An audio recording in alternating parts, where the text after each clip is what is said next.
नमस्कार, मैं हूं अवनींद्र आशुतोष। बहुत बहुत स्वागत है हमारे खास कार्यक्रम मुंबई की आवाज़ में। मुंबई एक ऐसा शहर है जहां पर पूरा हिंदुस्तान बसता है, यानी पूरे हिंदुस्तान का जो रंग है मुंबई में देख सकते हैं। आज हम हैं अंधेरी ईस्ट के मरोल इलाके में, द ग्रेट इंदिरा नगर इसको कहा जाता है। और सबसे पहले हमारे जो कैमरामैन सदानंद शेट्टी हैं इस पूरे इलाके को दिखाएं कि ये जो मार्केट है, ये जो बाजार है, यहाँ पर किस तरह का माहौल है। उसके बाद हम यहाँ के व्यापारियों से बात करेंगे और इनकी समस्या को लेकर ये जानने की कोशिश करेंगे कि इनकी परेशानी क्या है और किस तरह से इनकी परेशानी को दूर करने के लिए प्रशासन की तरफ से, इस व्यवस्था की तरफ से, यानी महानगर पालिका की तरफ से किस तरह का कदम उठाना चाहिए ताकि इन लोगों की परेशानी को दूर किया जा सके। और जाहिर सी बात है, मुंबई की आवाज़ के जरिए हम हर शख्स के साथ साथ उस शहर की व्यवस्था की बात करते हैं, बदलाव की बात करते हैं, ताकि आम आदमी सुकून का सांस ले सके। लेकिन द ग्रेट इंदिरा नगर में आरोप लगा रहे हैं यहाँ के सारे व्यापारी कि महानगर पालिका की तरफ से इनको बेवजह परेशान किया जाता है। और जाहिर सी बात है, जब कोई व्यापारी परेशान होता है तो उसकी ज़िंदगी में काफ़ी बदलाव आते हैं, तकलीफ होती है, और तकलीफ का मतलब होता है उसके धंधे पर बुरा असर पड़ना। सबसे पहले आपका नाम जानना चाहेंगे भाई साहब? रणधीर शर्मा। शर्मा जी, आप बताइए कि क्या प्रॉब्लम है और कितने परेशान हैं यहाँ के व्यापारी? प्रॉब्लम ये है कि जब हमारा घर बनता है तो बीएमसी से परमिशन लो, ये लो अपना घर बनाने की हमको परमिशन लेना पड़ेगा किसी से। हाँ, तब घर बनाना है तो कोई आता है तोड़ देता है। ये दादागिरी है ना, सीधे सीधे अपना घर बनाने की परमिशन लूँ? हाँ, आदमी कैसा घर पैसा कमा के लाता है, घर बनाता है, कैसा तोड़ देगा, फिर उसको फिर कर्जा काट के फिर परेशान हो जाता आदमी। तो हमारा कहना ये है कि इसको रोका गया। यानी बीएमसी के जो तरीके हैं उस पर सवाल उठ रहे हैं। और हमने पिछले दिनों देखा था अली भाई कि बेवजह यहाँ पर तोड़ फोड़ का कार्यक्रम हो रहा था और नोटिस नहीं दी गई थी।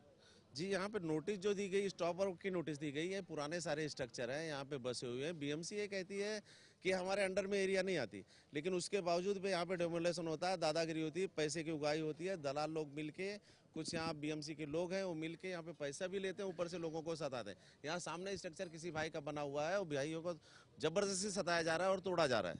शेट्टी साहब, सबसे पहले आप कैमरा से दिखाइए, दीवार टूटी हुई है, तो कहीं ना कहीं से जो बीएमसी की मंशा है, सिर्फ और सिर्फ यही सवाल उठाता है हर आदमी के मन में कि बीएमसी आखिर ये सब जो करती है उसके पीछे उसकी मंशा क्या होती है। निश्चित रूप से यहाँ पर हर व्यापारी परेशान इसलिए भी है कि अक्सर बीएमसी के लोग आते हैं और बेवजह धमकाते हैं। यहाँ से लोग टैक्स भी भरते हैं, सारी चीजें हैं, सारे प्रूफ हैं इन लोगों के पास, लेकिन इनके पास बिना कोई नोटिस दिए हुए सिर्फ अपने स्वार्थ के लिए, पैसे के लिए 50-50 हज़ार, 25 हज़ार कुछ भी पैसे मांगते हैं। इनके क्या मालूम किससे मिली भगत है, नगर सेवक से मिली भगत है या किससे मिली भगत है, समझ में नहीं आती बातें। लेकिन तकलीफ लोगों को है, तकलीफ जनता को है, आक्रोश जनता का है। यहाँ से अंदर तक लोगों को सताया जा रहा है और एकदम डराया जा रहा है। यहाँ डर का माहौल है। अब आने वाले लोग बता रहे हैं कि रिजल्ट के बाद हम लोग पूरे और तोड़वा देंगे, ऐसा समाज में भय फैला हुआ है। सबसे पहले अपने जनप्रतिनिधियों का परिचय दीजिए, नगर सेवक, एमएलए और एमपी। यहाँ पे आमदार हमारे हैं, कृष्णा हेगड़े जी हैं वो, और यहाँ पे प्रिया दत्त के सांसद एरिया है। विधान कॉरपोरेशन में स्मिता सुभाष सावंत है, उनके देखरेख उनका माजी नगर सेवक उनके पति रहे हैं, जो एक बार इलेक्शन डिस्क्वालीफाइड हो गए थे। उसके बावजूद भी उनका सारा कार्यक्रम चल रहा है। कार्यक्रम हमारा उद्देश्य है कि हम लोगों को शांति चाहिए। आफ्टर इलेक्शन इस रिजल्ट के बाद ये बोलते हैं कि हम यहाँ पे और भी परेशान करेंगे। लोगों को धमकाया जा रहा है, उगाही की जा रही है। अगर कोई जनप्रतिनिधि या फिर बीएमसी का कर्मचारी हो, स्टाफ हो, अफसर हो, अधिकारी कोई भी हो, अगर किसी को धमकी देता है तो लोकतंत्र के लिए और साथ ही साथ इस पूरे व्यवस्था समाज के लिए घातक सिद्ध हो सकता है। और जाहिर सी बात है, उसी कदम को लेकर यहाँ के लोगों के अंदर नाराजगी है, आक्रोश है, और आने वाले दिनों में निश्चित रूप से इनका जो जन आक्रोश है और बढ़ेगा। सर, आप अपना नाम बताइए और क्या परेशानी है? नवाब अली। भ्रष्टाचार साहब ऐसा है कि पूरे देश में फैला हुआ है। हमारे इधर तो इतना भ्रष्टाचार हो गया है कि पुलिस वाला गया तो बीएमसी वाला आ गया, बीएमसी वाला आ गया तो पुलिस वाला आ गया, एक पुलिस वाला जाता है दूसरा पुलिस वाला आ जाता है। एक चाय की दुकान है, मान लीजिए चाय की दुकान के ऊपर 6 रुपये चाय बेच रहा है, 6 रुपये चाय बेच रहा है, और वो आदमी जो है 50 रुपया हफ्ता दो। दूसरा हवलदार आ गया, उसको 50 रुपया दो। बीएमसी वाला आ गया, चल उसका उठा लेके चला जाऊंगा, अगर पैसा नहीं दिया तो उसको 100 रुपया दिया। उसको शाम तक उसको कमाने में, धंधे में उसको 50 रुपया, 100 रुपया बेचारे गरीब को मिलता है। अगर ये भ्रष्टाचार न हो तो अगर वो 4 रुपया अगर चाय बेचेगा, 4 रुपये में अगर चाय बेचता है तो उसको 500-600 रुपया मिलता है। अगर नहीं बांटेगा सबको पैसा तो उसको आराम से, तो गरीबी जनता जो है कि एकदम तरस है ये सब चीज से, भ्रष्टाचार से। हैं, बहुत पर ज़्यादा परेशान है। अब देखो बीएमसी में पहले कुछ नोटिस दिया था, पेपर में आया था कि जिसके पास 95 का जो है कि पुरावा होगा वो खाली एक एप्लीकेशन करेगा तो उसका झोपड़ा नहीं तोड़ा जाएगा और उसको परमिशन समझो मान लिया जाएगा उसको। बेगर उसके कुछ किए और आके तो झोपड़ा तोड़े 95 या 90 से सब बसे हुए हैं, 90 के पहले से ही बसे हुए हैं, उनके पास पूरा पुरावा है मगर कुछ नहीं सुनवाई है। कोई ऐसा तो है नहीं कि आप लोग बीएमसी को कोऑपरेट नहीं करते, सपोर्ट करते हैं? सपोर्ट करते हैं, कोई नया झोपड़ा सीताराम कुंटे जी, बहुत ही ध्यान से यहाँ के व्यापारियों का जो दर्द है उसको आप समझने की कोशिश कीजिए, क्योंकि हर कोई मुंबई में आता है, हर कोई अपनी ज़िंदगी में सिर्फ यही चाहता है कि अपने काम धंधे के जरिए वो अपनी ज़िंदगी की गाड़ी को आगे बढ़ा सके ताकि घर परिवार का पालन पोषण हो सके। लेकिन एक बार हमारे कैमरामैन सदन शेट्टी इन सारे चेहरों को दिखाएं जो आज इस तारीख में बहुत ज़्यादा परेशान है, क्योंकि ये वही व्यापारी हैं जिनकी मेहनत की वजह से भारी संख्या में बीएमसी को टैक्स जाता है और टैक्स के जरिए ही मुंबई का विकास होता है, देश का विकास होता है। और यही मुंबई है जो केंद्र सरकार को 40% टैक्स देती है। जाहिर सी बात है 60% जो है वो पूरा देश एक तरफ है और मुंबई अकेले अपने आप में एक तरफ है। तो कहीं ना कहीं से मुंबई के साथ इस तरह के जो भेदभाव किए जा रहे हैं, खासकर उन लोगों के साथ जो टैक्स देते हैं। जी, ऐसा कि हम लोग छोटे से स्लम एरिया में रहते हैं, हमारी बस्ती में सब गरीब लोग रहते हैं। जो लोग पहले गरीब थे, यहाँ पर नल नहीं था, पानी नहीं था, बिजली नहीं थी, धीरे धीरे हमको ये मुहैया कराए बीएमसी के लोग, पुलिस के लोगों ने झोपड़ा बनवाया। आज यही लोग हमको तंग के जब हम झोपड़ा बनाते हैं लोग तोड़ने के लिए आ जाते हैं। हम गरीब लोग हैं, रोड पे धंधा करते हैं, कोई जूस बेचता है, कोई पान बेचता है, कोई केला बेचता है, अपना जीवन यापन किसी तरह से भी करता है। तकलीफ तो है कि पुलिस वाला शाम को आता है, बोलता है 100 रुपया दे, बोला क्यों, देख रहा कितना बच गया, उसको बोलेगा 100 रुपया दे, लगा तू केला बेच रहा है, बोला साहब क्या करूँ, केला नहीं, कोई पान बेच रहा है उसके लिए भी तकलीफ है। 10 बजते ही बोला तुम्हारा लाइसेंस है क्या। मैं तो कहता हूं कि साहब पूरे एरिया में क्लब खुला पड़ा है, दारू की दुकानें दसियों चल रही है और अनलीगल तमाम धंधे चल रहे हैं, वो चल रहे हैं। पुलिस वालों की जो क्या आप लोग जब शिकायत करते हैं तो क्या रिस्पांस मिलता है? कोई रिस्पांस नहीं मिलता साहब, उल्टा वो बोलता है तुमको और परेशान किया जाएगा, उल्टा वो बोलते तुमको और परेशान करेंगे और उल्टा हम लोगों को ज्यादा परेशान करेंगे। कौन बोलता है कि परेशान करेंगे? पुलिस वाले बोलते हैं साहब, मुंबई पुलिस। बम्बई पुलिस बोलती है। पूरी देश में जब भी अच्छे पुलिस वालों की बात होती है तो मुंबई पुलिस का नाम पूरी दुनिया में अलग थलग ढंग से लिया जाता है और हिंदुस्तान में सबसे अव्वल। जाहिर सी बात है पुलिस को लेकर जो एक यहाँ पर जनाक्रोश देखा जा रहा है, आने वाले दिनों में इस मुंबई के प्रशासन को बदलने के लिए, यहाँ के लोगों को जागरूक करने के लिए कोई ना कोई सरकार को अभियान छेड़ना पड़ेगा। आपसे जानना चाहेंगे आपका नाम? अब्दुल सलाम। आपको कितनी परेशानी होती है, क्या प्रॉब्लम? ऐसी होती है, बीएमसी भी हफ्ता लेती है। जब यहाँ रेती गिरेगा रोड पे तो पुलिस वाले रेती देख करके डायरेक्ट पूछते कि रेती किसका रोड पे, और रेती देख करके वहाँ पे जाके बोलेंगे रेती तुम्हारा डाला है, तुमने परमिशन निकाला ही गया, क्या बना, चाहे मोहरी बनाए चाहे घर बनाए, कोई भी अपनी ज़मीन से पानी निकलता, तकलीफ होता है गरीबों को, लेकिन पुलिस वो नहीं सोचती है। हफ्ता लेती है, बांध कम करने तो लेके जाएगी उठा के मजदूर को, बोले कि इसका 1200 रुपये। हफ्ता लेने के बाद भी दादागिरी? हाँ, दादागिरी होता है। पुलिस वाला हफ्ता लेता है, बीएमसी वाला हफ्ता लेता है, उसके बावजूद आगे तोड़ते हैं इन लोग और गुंडागर्दी करते हैं। इनका यही इनका रवैया, इनको ऊपर कोई भी कानूनी कार्रवाई इन पे नहीं चलती है। आप कोई सजेशन देना चाहेंगे सरकार को? सरकार को क्या सजेशन दे, सरकार की भ्रष्टाचारी यही है तो सरकार को क्या सजेशन दे, खुद ही सरकारी भ्रष्टाचार है। सरकार ही जब भ्रष्टाचार हो तो किसको सजेशन दे? जिस गली का रास्ता ही बंद हो उसमें आगे बढ़ने से फायदा ही क्या है? और जाहिर सी बात है मरोल इलाके का जो ये पूरा जो दर्द है उसको समझने में विफल रहे सरकार। भाई साहब आपका नाम जानना चाहेंगे? मुख्तार सिद्दीकी। सिद्दीकी साहब, आप अपनी ज़िंदगी को लेकर, मुंबई के माहौल को लेकर और प्रशासन के रोल को लेकर क्या सोचते हैं? प्रशासन के रूल को लेकर के ये हमारा सोचना है कि प्रशासन जो काम कर रही है वो पब्लिक के हित का काम नहीं है, और जब हम किसी मामले को लेकर के उनके पास जाते हैं तो हमारी कोई सुनवाई नहीं होती है। दूसरी चीज़ ये है कि कोई भी आदमी एक छोटा सा घर बनाना चाहता है और घर बनाने के साथ वो कहाँ से और कैसे, किस हिसाब से वो पैसे जमा करता है, या कोई धंधा करना चाहता है, कहीं से कर्जा लेता है, कहीं से उधार लेता है, कहीं अपनी जेवर को बेचता है, उस हिसाब से वो धंधे के लाइन में आता है। इसी तरीके से इंसान अपनी ज़िंदगी की एक अच्छा मकसद को लेकर के काम करना चाहता है, लेकिन उसके बावजूद अगर वो रूम बनाना चाहता है तो बीएमसी के लोग तो आते ही हैं, साथ में नगर सेवक के लोग भी आ जाते हैं, और उसके साथ में पुलिस तो आम ही हो चुकी है, इसका वो तो आते ही रहते हैं, और साथ ही में अगर उनको पैसा नहीं दिया गया तो कारीगर को और घर वाले को ले जा करके 1200 रुपये का फाइन भी मारते हैं। तो ये लोगों का तरीका है।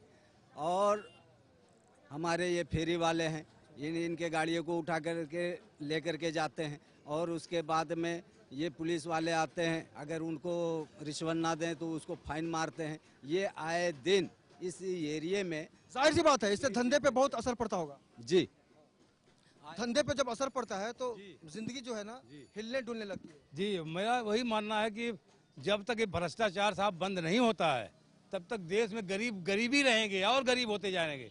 अगर भ्रष्टाचार बंद हो जाए तो 2 रुपया चाय अगर बेचेगा आदमी, पान बेचेगा 2 रुपये में, तो भी अच्छा हो खासा अपना घर बार चला सकता है। और जब तक भ्रष्टाचार जब दूसरे को बांट देगा तो कहाँ से जो है कि वो आदमी आगे बढ़ेगा, गरीब का गरीब ही रहेगा। ये सब लेके चले जाते हैं। बीएमसी वाले आ गए, पुलिस वाले आ गए। मैं पहले भी आपको बोल चुका हूँ, जब टोटल मिला करके जब तक भ्रष्टाचार देश का खत्म नहीं होगा, गरीब गरीब ही रहेगा, चाहे सरकार किसी की भी आ जाए। सरकार किसी भी की आ जाए, नेता कोई भी हो, मिनिस्टर कोई भी हो, लेकिन आम आदमी की जो तकलीफ है वो कब बदलेगी, कब इनका जो सुकून की जिंदगी है इसमें लोग बहुत सारे चेहरे हैं, हर चेहरे पे सवाल है। भाई साहब आप बहुत परेशान लग रहे हैं, आप बताइए यहाँ पर बीएमसी वाले या पुलिस वाले जो लोग आते हैं कैसे क्या करते हैं? अपना नाम बताइए। मेरा नाम मोहम्मद रशीद है। यहाँ के लोग जो बीएमसी वाले हैं ना, 1 नंबर के लक्कोर और 1 नंबर के चोर है। वो तो आई है ये, साथ में पुलिस वाले भी है। पुलिस वाले जब किसी गरीब का घर बनता हो, जो वो एक रुपया जोड़ के अपना घर बनाता हो, तो आते हैं भाई इनका हफ्ता चाहिए, उनका हफ्ता चाहिए, ये हफ्ता चाहिए हमको, वो हफ्ता चाहिए, इसका पैसा चाहिए, उसका चाहिए। दुनिया एक पुलिस वाले नहीं, ऐसे कितने पुलिस वाले हैं जो आके है ना पैसा मांग के जाते हैं, ऊपर से बीएमसी वाले का अलग से दबाव। आप क्या करते हैं यहाँ पे? हम यहाँ पे 24 घंटा ना एरिया की रखवाली करते हैं। रखवाली करते हैं लेकिन परेशान रहते हैं। भाई साहब जब आम लोगों के अंदर एक भावना जाती है कि हमारे साथ सरकार नहीं है, व्यवस्था नहीं है, तो कितनी तकलीफ होती है और क्या असर पड़ता है जीवन पर? बहुत ज़्यादा तकलीफ होता है, बहुत ज़्यादा तकलीफ होता है भाई साहब। उसमें क्या है, जितने भी लोग हैं सब के सब, जितने गरीब हैं झोपड़पट्टी में रहने वाले, सब के सब परेशान हैं, सब के सब परेशान हैं। प्रशासन से, शासन से सबसे परेशान है। उनका कोई रखवाला नहीं है, उनका रखवाला सिर्फ वही है, ऊपर वाला। कृष्णा हेगड़े जी, प्रिया दत्त जी कुछ नहीं करते क्या? कुछ नहीं, कोई नहीं करता है, कोई नहीं करता है। कोई भी पार्टी वाले कोई कुछ नहीं करते हैं। जिसका सरकार बनता है वो अपने हिसाब से चला रहा है, गरीब को कोई ध्यान नहीं देता है। सिर्फ भ्रष्टाचार आप लोग बंद करवा देंगे तो समझ लो कि देश का बहुत बड़ा कल्याण हो जाएगा। खाली अगर हम देखिए नेताओं की बात करें, जनप्रतिनिधियों की बात करें, तो वोट मांगने आते हैं क्या? वोट मांगने नहीं आते। हमारा कहना है आपसे वोट मांगने नेता लोग नहीं आते? आए। अभी मैं वोट दिया था, 5 साल बाद प्रियादेव जी आई थी यहाँ पे, उसके बाद खाली बीच में आई, उसके बाद 5 साल दिखी नहीं। हमारा क्या नाम कि वोट देती है जनता, वोट दे रही तो उसका करना चाहिए, नहीं कुछ करना चाहिए। प्रिया दत्त जी, कृष्णा हेगड़े जी और सुभाष सावंत जी की जो पत्नी है स्मिता जी, उनका भी हम पक्ष आपके सामने रखेंगे। नहीं तो आपको भी लगेगा कि हम एक तरफा खबर दिखाते हैं, जो कि हमारी जो सोच है वो बिल्कुल नहीं है। हम कभी भी किसी को आहत करने की कोशिश नहीं करते हैं। मुंबई की आवाज़ का मतलब है प्रशासन के बारे में, सरकार के बारे में, अपनी ज़िंदगी के बारे में, अपनी तकलीफ के बारे में, अपने दर्द के बारे में, अपने गम के बारे में जनता से सीधा रूबरू आपको करवाते हैं मुंबई की आवाज़ के जरिए। और यहाँ पर आज हम मरोड़ इलाके में आप व्यापारियों से बात कर रहे हैं जो परेशान हैं यहाँ की व्यवस्था को लेकर। जाहिर सी बात है, अगर हम बीएमसी पर सवाल उठाते हैं तो बीएमसी का जो सालाना बजट है वो 26,000 करोड़ से भी ज़्यादा है। उसके बावजूद बीएमसी के अधिकारी कर्मचारी जो काम करते हैं, काम करने का जो तरीका होता है, ऐसा लगता है कि बीएमसी का खजाना बिल्कुल खाली है। ऐसा भी लगता होगा कभी ना, इसलिए लूट रहे हैं। पूरा जो है कि पूरा का पूरा उन्हीं का है। खाली बताते हैं बजट में कि इतना इतना काम करने, कौन सा काम करते हैं? पूरा काम ऑलरेडी हो चुका है, फिर और इतना काहे के लिए बजट निकालते हैं, काहे के लिए वो सब करते हैं? भाई क्या जरूरत है? और ऐसा काम करो कि भाई पब्लिक के लिए काम आए, वो काम करो। और ये सब बजट निकाल के आधा पैसा इधर आधा पैसा उधर, बाकी पैसा हड़प, क्या है ये सब? कुछ नहीं। सब रोड के लिए इतना बड़ा बड़ा करोड़ निकालेंगे, वो पता चला कि वो खोदोगे तो 1 इंची खाली वो डामर और कंकरे रहेगा। अगर खोद के देखेंगे तो क्या करेगा? वो भी क्या करेगा कंट्रैक्टर? एक कंट्रैक्टर जो है कि बेचारे जब आधा पैसा उधर ही चला जाएगा तो कंट्रैक्टर क्या करेगा? जितना उसको मिले उसको भी तो मिलना चाहिए 2 पैसा। अब वो जितने में उसका पेट भरता है वो हिसाब से अपना काम करके निकल जाता है। एक बार ही साथ तुरंत पूरा रोड बह के निकल गया, उनका काम खत्म हो गया। तो पब्लिक के जो जा रहा है ना, पब्लिक के ऊपर सब भार पड़ रहा है। इसी मेरा मानना है कि भैया जब तक ये सब ऊपर से नीचे तक जितने भी लोग हैं ये करप्शन बंद हो जाएगा तभी देश का भला होगा। नहीं कुछ भी कर ले, कितना भी पापड़ बेल लो, कुछ नहीं होने वाला। कितना भी पापड़ बेल लो कुछ नहीं होने वाला। और ये भी कोई गारंटी नहीं दे सकता है कि इस देश से भ्रष्टाचार कब खत्म होगा या नहीं भी होगा, क्योंकि यहाँ के जितने भी लोग हैं वो एक भी आदमी खुश नजर नहीं आ रहा है। कोई आदमी शाबाशी नहीं दे रहा है बीएमसी को, क्योंकि जाहिर सी बात है उनकी जो कार्य प्रणाली है उस पर सवाल उठाए जा रहे हैं। और आदमी सवाल तब उठाता है जब मन में तकलीफ होती है। भाई साहब आपसे जानना चाहेंगे, जब तकलीफ आती है तो काम धंधे पे बहुत असर पड़ता है। यहाँ इतनी तकलीफ है कि आप गली गली में जाके कैमरा घुमाएंगे तो आपको पता चलेगा कि यहाँ की नगर पालिका कितना काम करके दी है। एक टॉयलेट है जो उसका टूट गया चैम्बर, कभी कोई आदमी टाकी बहुत जल्द टूटने वाला है, और टॉयलेट आप चल के कैमरा देखें कि वहाँ पे किस तरह से आदमी जाते हैं, कभी भी कोई हादसा हो सकता है। पूरे दरवाजे टूटे हुए, वहाँ टॉयलेट के पूरे दरवाजे टूटे हुए, कोई गली का सफाई साहब नहीं, कोई आदमी नहीं, कर्मचारी बीएमसी का कुछ नहीं आता वहाँ पे। आप देख सकते हैं पूरा दरवाजा टूटा हुआ वहाँ पे। हाँ, लेकिन अगर हम बीएमसी अधिकारियों की बात करें तो जब भी थोड़ा कार्रवाई करने के लिए जो आते हैं नोटिस वगैरह देते हैं आपको? कुछ भी नहीं, कुछ नहीं, कुछ नहीं, कुछ नहीं। यहाँ तक फेरी वाले के इतना परेशान करते हैं धंधे वालों को कि क्या बताए आपको। पुलिस फाइन मारेगी, 1200 रुपये फाइन मारेगी, पुलिस उठा ले जाएगी, बोलेगी अभी हम तो अगले महीने मारे तो फिर ये महीने में फाइन मारेंगे। एक धंधे वाला क्या कमाता रहेगा जो उसको 1200 रुपये फाइन मारेंगे? कि कहाँ से लाएगा वो पैसा और कहाँ से इतना फाइन भरेगा वो? लेकिन कोई भी इसकी सुनवाई नहीं। आपने कितनी बार फाइन भरी है? हमने नहीं फाइन भरा, मैं यूनियन का लीडर हूँ इनका। हाँ, आप कभी सरकार के सामने जाके अपनी तकलीफ को रखा आपने? स्टेशन में जाके हमने बोला, सब शिकायत किया है, लेकिन वो बोलते ऊपर से ऑर्डर है, हम फेरी वालों को फाइन मारेंगे। अभी 2 लाया, अभी जास्ती बोलोगे तो 50 लाऊंगा, सीधा उठा ले जाते हैं। 15 बार फाइन भरा, फाइन 15 बार फाइन भरा है ठेला गाड़ी का। क्या बोलते हैं वो लोग? भाई मार्केट में धंधा लगता है ना हमारा, उसमें 15 बार गाड़ी उठा है। हाँ, उनको पैसा दो तो तुम्हारी गाड़ी लेके आओ। पैसा दो और अपनी गाड़ी उठा कर ले जाओ। लेकिन सवाल ये उठता है कि वाकई इन लोगों की क्या गलती है? क्या ये टैक्स नहीं भरते? भाई साहब आप टैक्स भरते हैं? नहीं, हमारा धंधा नहीं, हमारा गाड़ी का बिजनेस है। आप मुंबई के नागरिक हैं, हिंदुस्तान के नागरिक हैं, लेकिन आपके साथ भेदभाव क्यों हो रहा है? भेदभाव ये हो रहा है कि मतलब हमारा ये का नाम है, जैसे कि मेरी पगार है 12,000, मैं चाहता हूँ कि अपने बच्चे के साथ एक दिन बैठ लूँ, खेल कूद लूँ, लेकिन नहीं कर सकता हूँ। क्यों? इतना भ्रष्टाचार, इतनी महंगाई है कि एक दिन घर पे बैठ जाऊँगा तो कम से कम रोलिंग का टर्नओवर मिस्टेक हो जाता है। और कम से कम एक दिन रहना है घर में, एक दिन घर में बैठ जाएंगे तो 500 रुपया नुकसान। इतनी महंगाई हो गई कि इतनी महंगाई हो कि बेहिसाब हो गई है। ये तो सरकार चाह रही है कि गरीब भाग जाए कि हमें यहाँ रुक जाए। बस हमारा कहना ये कि इसको सुधारा जाए। लेकिन सीताराम कुंटे जी जो हैं बहुत ही सभ्य माने जाते हैं, सुशील माने जाते हैं, उनके बारे में क्या राय रखते हैं? क्योंकि वो चीफ हैं, आयुक्त है, कमिश्नर है मुंबई के, उनका नाम सीताराम कुंटे है, उनके बारे में क्या कहेंगे आप? उनका बारे में कहना हमारा ये है कि जब ये जो हफ्तागिरी चल रहा है, ये सब चल रहा है, इसको बंद करिए। हमारा ये कहना है। गरीब कैसा कमा के ला रहा है, क्या कर रहा है, कैसा कर रहा है, तो ये जरा देखिए। हमारा कहना में ये है बस। गरीब जब भी परेशान होता है तो सवाल व्यवस्था से होता है। सुरक्षा को लेकर या फिर इनके व्यवसाय को लेकर जो सवाल खड़े किए जा रहे हैं उससे साफ जाहिर है कि मरोल इलाके के ये जो व्यापारी हैं इनके सर पर खौफ का साया मंडराता रहता है और कोई इनकी रक्षा को नहीं आता है, क्योंकि जनप्रतिनिधियों की भूमिका पर भी यहाँ पर सवाल उठाए जाते हैं। यहाँ पर जो प्रिया दत्त है, कृष्णा हेगड़े जी हैं, आप लोग वोट मांगने के दौरान उनको इलेक्शन में देखते हैं? सभी आते, सभी वोट लेके जाते हैं, सभी एक दरवाजे तक आएंगे, हम ये करके देंगे, हम वो करके देंगे, बाद में इलेक्शन हो गए सब भूल जाते हैं, कोई नहीं आता, 5 साल के बाद आते हैं। हाँ। आपका क्या रिएक्शन है? प्रिया दत्त जी जो है इससे पहले भी वो इलेक्शन जीत चुके हैं, लेकिन आज तक उनका ये रूल रहा कि वो एरिया में एक बार ये देखने के लिए नहीं आए कि हमारे वोटरों का क्या हाल है। फिर जब इलेक्शन वापस आया ये 2014 का, तो जाकर के उनका चेहरा इस एरिया के सामने आया और इससे पहले वो कहीं दूर दूर तक इस एरिया के आम जनता के बीच नहीं रहे। और रहा सवाल कृष्णा हेगड़े जी की, तो कृष्णा हेगड़े जी मुश्किल से 2 या 3 बार इस एरिया में आए और इससे ज़्यादा वो कुछ उन्होंने किया भी नहीं। आपकी किसकी सरकार बनेगी, कैसा लगता है आपको? अभी सरकार तो 16 के बाद ही होगा, लेकिन हमारे हिसाब से सरकार जो है तीसरे मोर्चे की बनेगी। तो जनता की अपनी भावनाएं हैं और निश्चित रूप से जब सरकार बनती है या फिर परिवर्तन की बात करते हैं तो इन्हीं लोगों की, यानी मतदाताओं का बहुत बड़ा रोल होता है समाज को बदलने में। और सत्ता का जो सुख भोगने वाले नेता होते हैं, इनके प्रयास से, इनकी मेहनत से और इनके योगदान से ही वो सत्ता का सुख भोगते हैं। लेकिन आने वाले दिनों में फिर चुनाव होंगे, विधानसभा के चुनाव आने वाले हैं और एक बार फिर वही नेता इन्हीं जनता के बीच में आएंगे और वोट मांगेंगे। इस बार फिर जनता आएंगे, जनता के बीच आप जनता हैं और नेता फिर आएंगे, तो आप क्या कहेंगे उनको? क्या कहेंगे उनको, बोल के कोई फायदा नहीं है। हमेशा जनता चिल्लाते रहती है, वो सुनती है, कान से सुनती है, कान से छोड़ देते हैं, कोई फर्क नहीं पड़ता।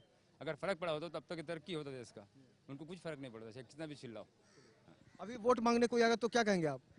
सबसे पहले उनसे तो हमारा सवाल ये होता है, सबसे पहले उनसे सवाल यह है कि वो किस मुंह से हमारे पास वोट मांगने के लिए आते हैं, जबकि वो जीतने के बाद हमारे एरिया का या हमारे इस वार्ड का वो लोग ना तो कोई चीज़ देखते हैं। रहा सवाल, वार्ड के अंदर हॉस्पिटल होना चाहिए, वार्ड के अंदर स्कूल होना चाहिए, लेकिन ये सरकार में तो रहते हैं, इनके पास फंड भी रहता है, लेकिन हमारे जो अस्थायी रूप से जो हमें ज़रूरत है या आने वाले हमारे नस्ल को ज़रूरत है, उसके लिए इनको कोई फिक्र नहीं है। बस इनको यह है कि मैं जीत करके कुर्सी पे बैठ। नेता कुछ भी करे, वोट आप देते रहेंगे? अब वो तो हमारा हक है और वोट देना ज़रूरी है। अब जो हमें अच्छा लगेगा आने वाले दिनों में हम। ये बताइए, आप लोग जो सोच के, जिस उम्मीद के साथ वोट देते हैं किसी भी पार्टी को, किसी भी नेता को, कभी उम्मीद पूरी हुई है आज तक? नहीं, कभी नहीं पूरी हुई। पूरी होने के लिए कोई सजेशन? कुछ भी नहीं, ना उम्मीद। ना उम्मीद हो चुके हैं आप लोग जी। कितने लोग ना उम्मीद हो गए हैं सिस्टम से, नेताओं से? हाथ उठाइए। ये बिल्कुल, ये जो हाथ उठाए हुए लोग हैं, इनका एक विश्वास जो होता है जनप्रतिनिधियों से, नेताओं से, इस सिस्टम से, उसको लेकर काफ़ी सारी परेशानी है और इनकी भावनाओं को आप अच्छी तरह से समझ सकते हैं। लगातार यहाँ के जो लोग हैं उनकी भावनाओं से हम आपको अवगत करा रहे हैं। चलते चलते ये जानने की कोशिश करते हैं कि इस सिस्टम ने जिनको परेशान करके रखा है, इनका अगला कदम क्या होगा। आप लोग आने वाले दिनों में अपना अगला कदम कैसा होगा आपका? मैं बताता हूँ सर। अलग क्या होगा उनसे, यही मोर्चा विचा करेंगे, धरना भी ना देंगे, कम्युनिस्ट पार्टी लड़ाई करेगी और बाकी कोई लड़ने वाला नहीं है। आप क्या करेंगे, अगला कदम क्या होगा? अगला हिसाब ये होगा कि इसके बारे में एक अच्छे तरीके से सोचा जाएगा और सोच करके अभी 6 महीना विधानसभा का इलेक्शन रह गया है और उसके अंदर एक अलग सिस्टम से वोट करने की कोशिश करेंगे। आप वोट देते हैं? हाँ देते हैं ना वोट। आपका क्या योगदान रहेगा इस बार, क्या सोचेंगे आप? देखेंगे जैसे दिमाग घूमेगा फिर उसके बारे में ये माइंड को घुमा लेंगे, घुमाने के बाद में जो अपने समझ में आएगा फिर वो करेंगे। चलो, माइंड को घुमा लेंगे और जो समझ में आएगा वो करेंगे। लेकिन सवाल ये है कि सिस्टम के जो लोग हैं, जो समर्थ लोग हैं, वो कब सोचेंगे, ताकि आने वाले दिनों में इनके मन में जो सवाल है उसको लेकर कब जवाब मिलेगा। क्योंकि ये हकदार हैं, ये जानने के अधिकारी हैं, क्योंकि इस देश के निवासी हैं। और निश्चित रूप से लगातार हम मुंबई की आवाज़ के ज़रिए सारे तमाम उन लोगों की आवाज़ को आप तक पहुंचाने की कोशिश करेंगे जो सवालों से ग्रस्त होते हैं, समस्याओं से पस्त होते हैं और नेताओं से त्रस्त होते हैं। तो निश्चित रूप से मुंबई की आवाज़ के ज़रिए हम अलग अलग इलाकों में जाकर आम आदमी की भावनाओं को आप तक पहुंचाते हैं। अगर आपके मन में भी कोई सवाल है, अगर आप कहीं भ्रष्टाचार देख रहे हैं, आपकी समस्या को कोई सुन नहीं रहा है, तो हमारे टीवी स्क्रीन पर जो नंबर फ्लैश हो रहा है उस पर आप फ़ोन कीजिए, हम आप तक पहुँचेंगे और आपकी आवाज़ बनकर मुंबई की आवाज़ के ज़रिए आपकी आवाज़ को पहुँचाएंगे प्रशासन तक, ताकि आपको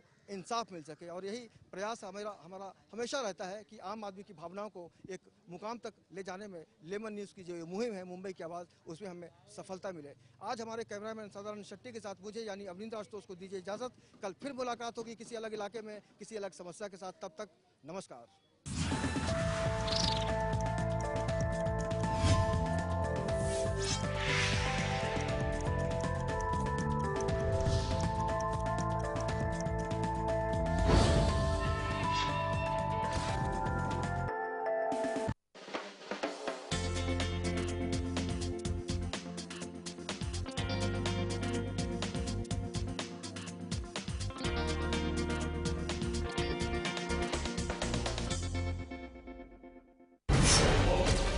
अंडरवर्ल्ड की